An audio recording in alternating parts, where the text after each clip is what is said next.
오늘 말씀의 제목은 비느하스의 단호한 신앙입니다. 이스라엘 백성들이 애굽에서 나와서 광야 40년 생활을 거의 마칠 때쯤 돼서 가나안 바라보는 시딤이라는 곳에 도착했습니다. 자, 시딤 지역에서 이제 가나안으로 들어가야 하는데 그동안에는 수많은 밖에 적들이 있어서 전투를 많이 벌였습니다. 특히 아말렉 전투, 하나님 도우심으로 승리하여 왔는데 또 앞으로 아모리 전투도 있고 늘 싸워서 나아가야 됩니다. 그런데 이번에는 밖에 적도 적이지만은 내적인 문제가 생겨서 걱정입니다. 왜냐하면 그 지역이 모압 평지 또 미디안 가까운 지역인데 그쪽에 여인들이 와서 이쪽에 남자들을 유혹합니다. 그래서 아주 복잡한 남녀 관계가 형성되게 되는데 그것 때문에 남녀 관계보다도 더 어려운 것은 그쪽 여인들이 가지고 온 우상입니다. 바알 브올이라는 우상이에요. 그 우상 숭배를 많이 하니까 이제 하나님이 진노하셨습니다. 하나님이 진노하셔서 그들이 많은 고통을 당하는 겁니다. 자, 연병도 와서 덮치고 또 백성들이 지금 가나안 땅으로 들어갈 수 있느냐 없느냐 하는 문제까지 생깁니다.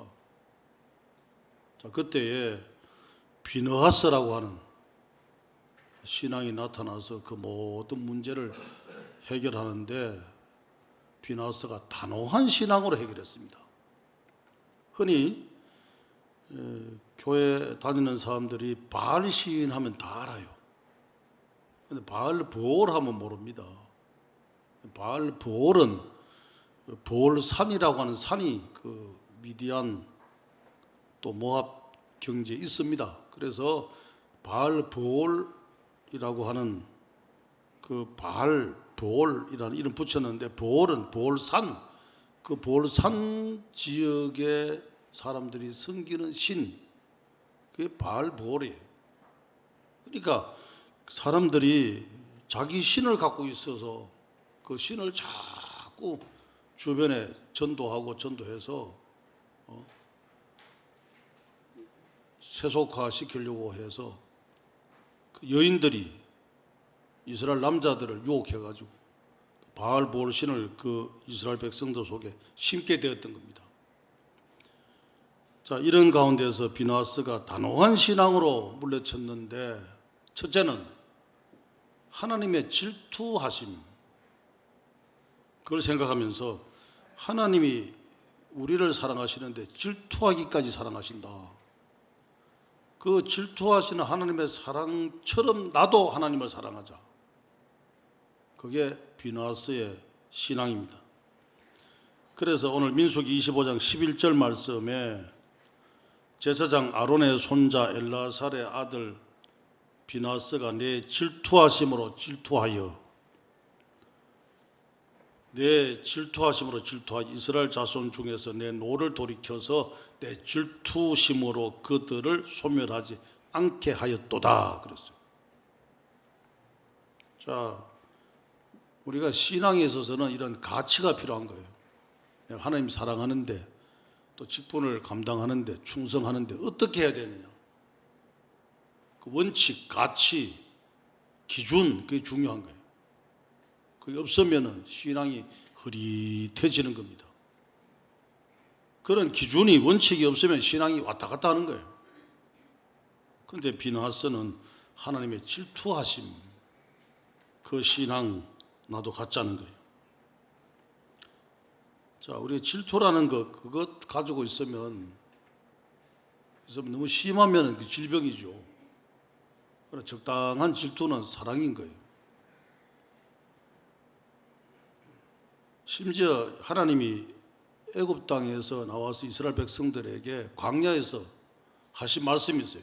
출애굽기 34장에 보면 여호와는 질투라. 이름하는 질투의 하나님이라. 하나님 우리를 질투하세요. 오늘도 주일인데 주일날 교회 안 나오고 세상에 나가서 돌아다니고 하면요, 하나님이 질투하듯이 막 애타듯이 왜 교회 안 갔느냐, 예배 안 했느냐 하는 그런 마음으로 하나님을 굉장히 우리를 사랑하세요. 우리를 사랑하셔서 질투하기까지 하시는 하나님의 사랑을 내가 알아야 돼요. 직분을 받아놓고 직분자답게 신앙생활을 똑바로 안 하면 하나님 질투하세요. 왜 그럴까? 애가 타서 하나님이 막 질투하시는 거예요. 자, 이 질투라고 하는 것, 그 역사 속에서 많이 나타났어요. 질투 때문에 뭐 사람을 죽이기도 하고, 질투 때문에 소설도 나오고, 질투에 대한 뭐 여러 가지 문학 작품도 나오잖아요. 역사적으로 스페인의 여왕 후아나 1세가 있었어요. 그런데 후아나 1세는 남편이 페리페라는 남편인데 얼마나 사랑하는지 질투를 많이 해요. 그런데 페리페가 남편이 29살에 세상을 떠났습니다. 죽고 난 뒤에 너무 사랑해가지고 죽은 남편을 장례를 해서 땅에 묻지를 못해요. 관에다가 잘 처리해서요, 자기 집에 갖다 놓고요, 왕궁에. 그리고 아침마다 뚜껑 열고 보고 키스하고, 저녁마다 키스하고, 또 왕궁에 여인들이 와서 덜 받아 볼까 봐요. 절대 금지시키고. 죽은 남편 시신에게도 질투하니까요, 여인들이 옆에 오는 것을 금지시켜요. 전국 순회하는 그 왕으로서 이렇게 지방에 다닐 때 보면 옆에요, 그 시신 관을 갖다가 가져가서 아침 저녁으로요, 뚜껑 열고 키스하고 그렇게 해요. 그 역사에 남아 있어요. 그렇게 했다고.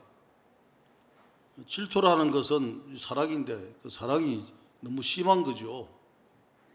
근데 하나님의 질투하심이라고 하는 질투라는 말이 오늘 여기 나오는데 히브리 말 키나입니다. 키나. 이 키나는요, 적극적으로 열정적으로 최선을 다해 사랑하는 거예요. 그걸 알면은 나도 하나님의 그 질투하심으로 하나님을 사랑해야 되겠다. 그래서 다른 사람들은 적당하게 우상도 숭배하고 이방 미디안 여인도 만나고 모함 여인도 만나고 바알볼도 숭배하고 왔다 갔다 하죠. 그러나 비나스는 나는 하나님의 질투하시는 질투의 사랑, 키나의 사랑으로 하나님 사랑한다고 적극적으로 열정적으로 사랑했던 겁니다. 오늘 이 시대에도 하나님이 우리에게 질투하듯이 키나 사랑, 열정적으로 사랑하는 하나님 사랑을 원하고 계세요. 여기 비너하스라고 하면요, 이름 뜻이 갈색 피부, 청동 피부 색깔을 가진 사람, 그런 뜻이에요. 무슨 말인가 하면 이집트에서 살아갈 때에 이집트 사람들이 청동 갈색 피부를 가졌다고 해서 붙여주는 이름이에요. 그러니까 비너하스가 약간 이집트 경향이 있다는 뜻이에요. 이집트 사람처럼 생겼네? 그런 뜻이에요. 이름 뜻이. 자, 그렇다면 비너하스 입장에서도 이집트 잡신 숭배, 우상 숭배, 또 경계 지역인 그 미디안 모압 쪽에 바알볼 숭배 할 수 있어요. 그리고 주변의 모든 사람들이 그런 쪽으로 우상 숭배 쪽으로 자꾸 문화가 흘러가고 있어요. 그런데 이러한 잘못된 이방 사상과 문화, 신앙 다 절단시키고 과감하게 열정적으로 하나님의 질투하심의 신앙을 가져서 키나의 신앙을 가졌다는 것 대단하죠. 오늘 우리가 세상 살아가는 데 있어서 주변에 많은 사람들이 세속적으로 흘러가고 또 편리주의로 가고 자기 편안주의로 가고 한다 하더라도 남한은 비나하스처럼 열정적으로 하나님의 열정, 하나님의 키나 신앙 그걸 가져서 인정받을 때 오늘 비나하스가 역사 속에 인정받듯이 우리도 하나님 앞에 인정받는 성도가 되는 겁니다. 우리 모두 하나님의 질투하심처럼 하나님을 사랑하는 그 키나 사랑의 신앙을 잘 가져서 하나님 앞에 인정받는 성도들이 다 될 수 있기를 바랍니다. 둘째는 이러한 그 키나 질투하심의 신앙을 가졌던 비나하스는 아주 단호해요. 분명하고 단호한 신앙을 갖습니다. 그래서 그의 신앙을 가르쳐서 오늘 하나님이 칭찬하시는데 민수기 25장 7절 8절에 그랬어요. 심지어 비나하스가 가만히 보니까 그 우상 숭배하는 여인들, 모압과 미디안 여인들과 이스라엘 남자들이 만나서 장막에 들어가서 둘이 사귀는 거예요. 그걸 보고서 비나하스가 가서요 행동으로 그 이방 여인의 배를 뚫어서 두 사람을 죽였다 했어요. 그랬더니 연병이 이스라엘 자손에게서 그쳤더라 그랬어요. 그 말은 오늘 민수기 25장 7절 8절에 나타난 말은 비나하스가 공동체가 잘못 흘러가는 신앙에 문제가 일어나고 있는 것을 차단하고 막았다는 거예요. 대단한 신앙이죠. 그래서 오늘 여기 민수기 25장 7절 8절에 나오는 단어가 있어요.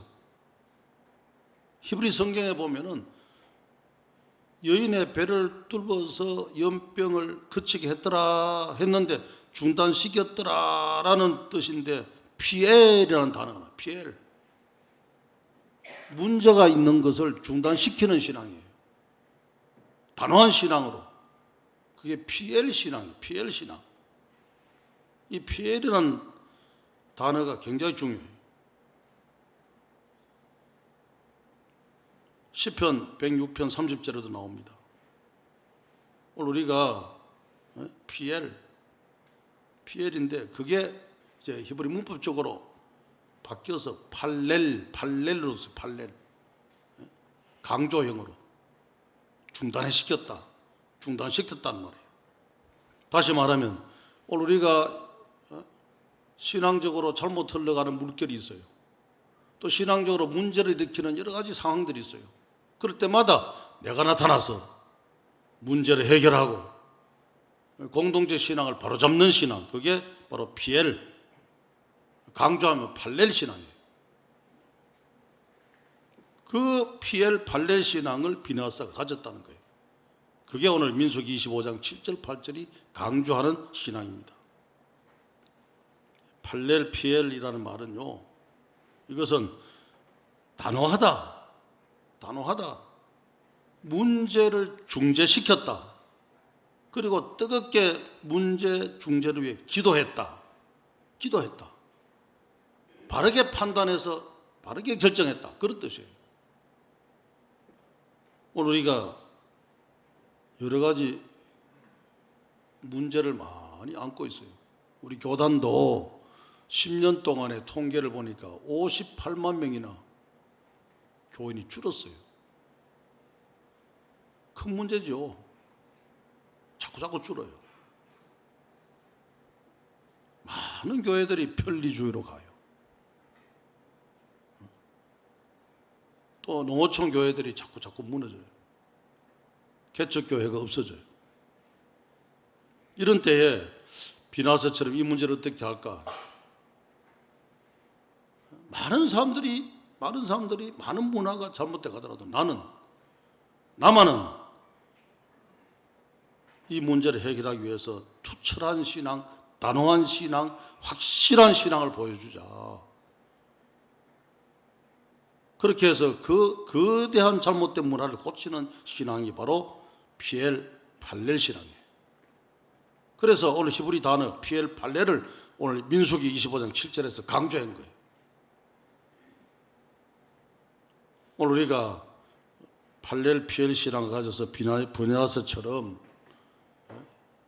거대한 신앙의 물결을 바꾸고 문화를 새롭게 창조하고 변혁시키고 개혁시키는 신앙을 가져야 됩니다. 그것이 바로 단호한 결단의 신앙이에요. 비나스의 그 단호한 결단의 신앙이 저와 여러분의 신앙이 될 수 있기를 바랍니다.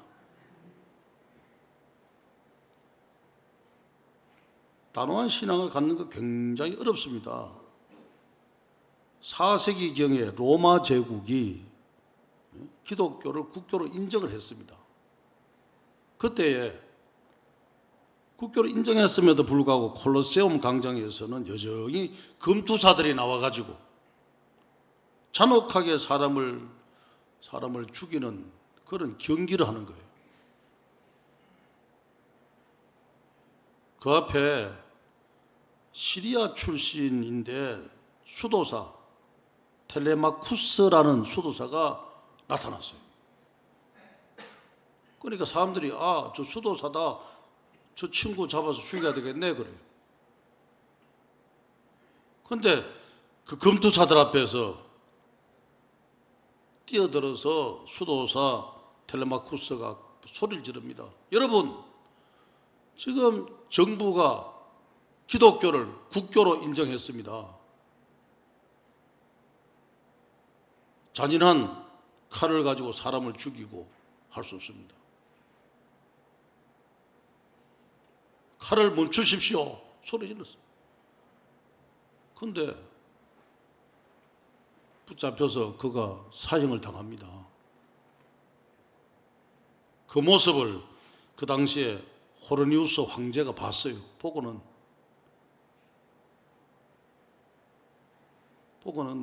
감동을 받았어요.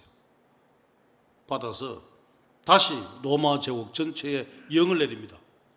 금투사들에게 절대로 사람을 죽이는 경기하지 마라. 특히 예수 믿는다고 기독교인이라고 잡아서 죽이는 것은 더욱더 하지 마라. 금지를 내려서 그때부터 콜로세움에서 기독교인을 죽이고 사람을 죽이는 것을 금지하고 그 금지령이 지금까지 이어져 왔어요. 그래서 신앙인들이 말합니다. 그 수도사 텔레마쿠스의 희생으로 잔인한 콜로세움의 순교 역사가 멈추었다 그랬어요.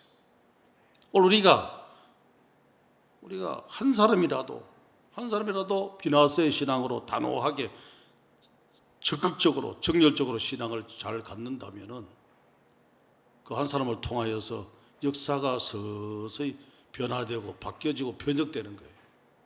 우리 모두 비나스의 단호한 신앙을 가져서 이 시대에 잘못돼 가는 신앙의 역사를 바꿀 수 있는, 바로 세울 수 있는 주역들이 다 될 수 있기를 바랍니다. 셋째는 이러한 비나스의 단호한 신앙 때문에 하나님께서 복을 주셔요. 오늘 그 복이 민수기 25장 12, 13절 말씀에 나와 있어요. 내가 그에게 내 평화의 언약을 주리니 그와 그의 후손에게 영원한 재산의 직분의 언약이라.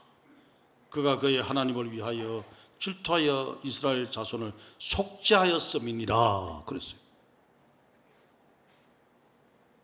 자, 역사를 쭉 살펴보니까 비나스가요, 이러한 단호한 신앙을 가짐으로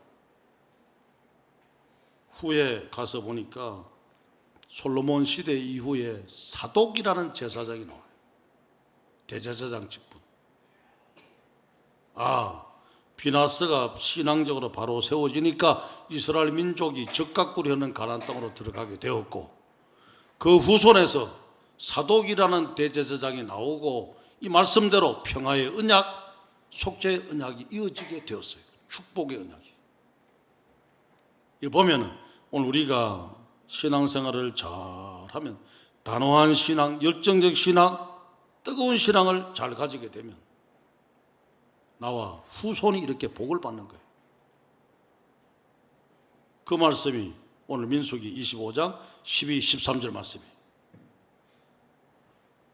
우리 모두 비나스의 신앙을 가져서 우리와 후손이 평화의 언약, 축복을 쭉 이어받아가는 역사가 이룰 수 있기를 바랍니다. 오늘 이 말씀 때문에 많은 설교가들이, 신학자들이 연구를 했어요. 정말 이 말씀 평화의 언약이 한 사람 비나스의 신앙으로 이어갈 수 있는가 하는 거예요. 그래서 18세기 미국의 영적 대각성 운동을 벌였던 조나단 에드워드 있죠. 유명한 신앙인이에요. 그가 거룩하게 살기 위해 70가지 결단문을 만들어 놓고요, 지키는 집안이었어요. 그런데 같은 시대에 조나단 에드워드 말고 반대되는 사람이 없을까 쭉 살펴봤어요. 맥스 주커스라는 사람이에요. 이거는 막 술 먹고 방탕하고 세속적이고 또 신앙인들을 박해하고 욕하고 완전히 조나단 에드워즈하고는 반대예요. 그래서 이 두 사람의 후손들을 쭉 연구했어요. 조나단 에드워드 쪽에는 1,400명, 맥스 주커스 쪽에는 1,200명을 놓고 분석해 봤어요. 그랬더니 신앙의 사람 조나단 에드워드의 후손 가운데는 정말 평화의 언약이 축복으로 쭉 이어져요. 미국 부통령 1명이 나왔어요. 대학 총장 13명이 나왔어요. 대학 교수 65명이 나왔어요. 의사가 60명, 법조인이 100명이 넘어요. 목회자, 신학자 100명이 넘었어요. 공직자 80명이 넘어요. 평화의 언약의 축복이 한 사람의 신앙으로 쭉 대를 이어가더라는 거예요. 그런데 신앙을 거스렸던 맥스 주커스 1200명 후손을 조사해 봤더니 그이가 범죄자, 알코올 중독자, 빈민으로 막 집안이 엉망이에요. 그래서 많은 설교가 신학자들이 민수기 25장 12, 13절의 말씀은 역사적으로 오늘날도 그대로 성취된다고 선언했어요. 우리 모두 비나스처럼 단호한 신앙, 여러 가지 문화를 바꿀 수 있는 신앙, 흐름을 끊고 온전한 신앙으로 자리매김함으로써 비나사처럼 우리와 우리의 후손들이 축복받는 신앙으로 쭉 이어지는 역사가 일어날 수 있기를 바랍니다. 신앙은 차든지 덥든지 둘 중에 하나를 해야 돼요. 중간은 절대로 있어서는 안 된다는 거예요. 그게 라오디게아 교회를 향한 말씀이에요. 내가 네 행위를 아노니 네가 차지도 아니하고 뜨겁지도 아니하도다. 네가 차든지 뜨겁든지 하기를 원하노라 그랬어요. 미지근하여 뜨겁지도 아니하고 차지도 아니하니 내 입에서 너를 토하여 내리라. 요한계시록 3장 15절 16절 말씀이에요. 그래서 성지순례 갈 때에 터키 지역에 가서 라오디게아 교회를 가봅니다. 저도 여러 번 가봤는데 또 근래에 가보니까요, 라오디게아 교회는 돌밖에 없어요. 돌밖에. 다 무너지고 돌밖에 없어요. 교회가 없어졌어요. 돌멩이 몇 개만 사놨습니다. 그 부자 교회죠. 금강산이 있고 안약, 부르기 안약이 있고 양으로 직물 사업이 발달돼서 부자들이 있는 교회였어요. 근데 지금은 없어졌어요. 근데 그 돌무더기 옆에다가 이렇게 팻말을 붙여놓고요, 한쪽에 영어로 이렇게 안내를 써놓고요, 한쪽에 한국말로 써놨어요. 터키에서 한국말로 관광 안내판이 있는 곳 드문데 거기에 잘 써놨어요. 제가 생각했어요. 왜 한국말로 써놨을까? 함께 가는 사람들한테 설명합니다. 한국 교회가 차지도 덥지도 미지근하게 되어가니까 이 시대에 경종을 주기 위해서 하나님이 한글로 써놓으라고 하신 거 아니겠느냐? 제가 그렇게 해석을 해줘요. 라오디게아 교회 현재도 가보면 차지도 덥지도 아니한 미지근한 신앙 때문에 이렇게 교회가 멸망하고 교회가 소멸되고 없다고 하는 얘기예요. 뜨거운 신앙이 필요한 겁니다. 오늘의 결론적으로 우리는 뜨거운 신앙이 필요해요. 야고보 1장 6절 8절에 오직 믿음으로 구하고 조금 더 의심하지 말라. 의심하는 자는 바람에 밀려 요동하는 바다 물결 같다 그랬어요. 왔다 갔다 하지 마라 그 말이에요. 분명하라 그 말이에요. 여호수아는 나와 내 집은 여호와만 섬기겠노라. 단호한 신앙을 결단했어요. 다니엘은 뜻을 정하여 왕의 음식, 우상 음식, 포도주 먹고 마시지 아니했다 했어요. 오늘 비나스, 다니엘, 여호수아처럼 뜨겁고 단호한 신앙으로 언약의 축복을 받는 성도들이 다 될 수 있기를 바랍니다.